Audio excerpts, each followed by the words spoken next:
mamaki yadda kuke nuna son kanku da son abin duniya bayan kun san cewa ga gaskiya a bayyane har kuke kokarin doro wasu zantuka don boye ta. To ku sani shi hasken rana tafe na hannu baya karewa. Shugaban muhawara, alƙalin muhawara, shugaban makaranta, malamai na ƴan uwana ɗalibai maza da mata, ina sallama a gare ku sannan ina miƙo gaisuwa ta. Ni Fatima Musa Lamin, ɗalibar aji na wannan makaranta. Na tsaya ne a nan da ƙarfin gwiwata domin in goyi bayan a soke lefe shi ya fi alkhairi.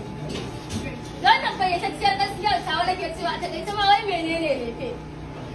Lefe wata kyautatawa ce ta kuɗi ko kaya da maza kan yi wa mata da zarar za su aure su wanda aka ɗauke su a matsayin al'ada. Shi lefe ba farilla ba ne, amma cikiya da samari da dama suna ji suna gani yin aure a ƙasar nan. Asalin lefe. Lefe ya faro ne sannu a hankali daga gidajen masu mulki inda suke ƙoƙarin nuna arziki a tsakanin masu sarauta da zarar za su aurar da yaransu. Wannan gasar ta sa su karka ƙoƙarin nuna bajinta da ƙarfin arziki a tsakaninsu. Ai shi da bani abin aljihu na mai riga ne. Su kuma talakawa ɗan suka rungume shi hannu bibbiyu gashi yanzu ya zame musu ƙarfin kafa domin babu abin da yake jiga ta. Idan mun lura shi aure bai dogara ka cokan kan lefe ba ko miji da gidansu sun yi lefe ko ba su yi ba nauyin samar wa mace tufafi ya rataya a wuyansa matuƙar yana raye. Kuma idan kun lura yadda aka ba lefe muhimmanci kamar amarya ba za ta ƙara sa wasu kayan in ba na lefe ba har tsawon rayuwarta.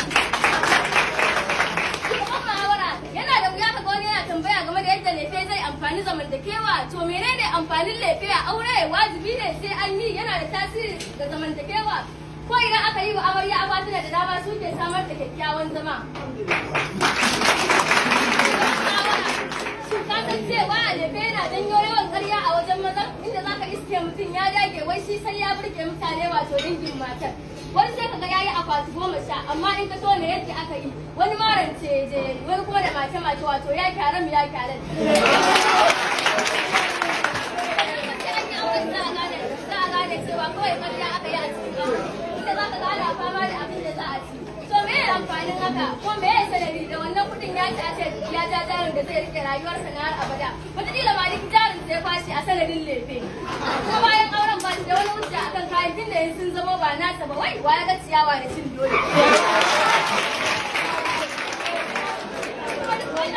Duk wannan ya faru ne a sanadin lefe ai duk abin da ya kora bera wuce ya futar zafi kai namiji a garin kai wa mace abin da addini bai shakanta ba ko bai zama farilla ba ka je ka rubuta muhimmiyar rayuwarka da wannan kudin ya ta ashe ka ja jarin da zai taimaki rayuwarka da mata iyalinka baki ɗaya amma ina a kwakwace don yin wani abu da addini bai shakanta lokaci ba dan kina so ba zan tsaya a nan shugaban muhawara ƴan uwana maza da mata da fatan na barku a cikin rashin kokonto da yardar cewa soke lefe ya fi alkhairi a kan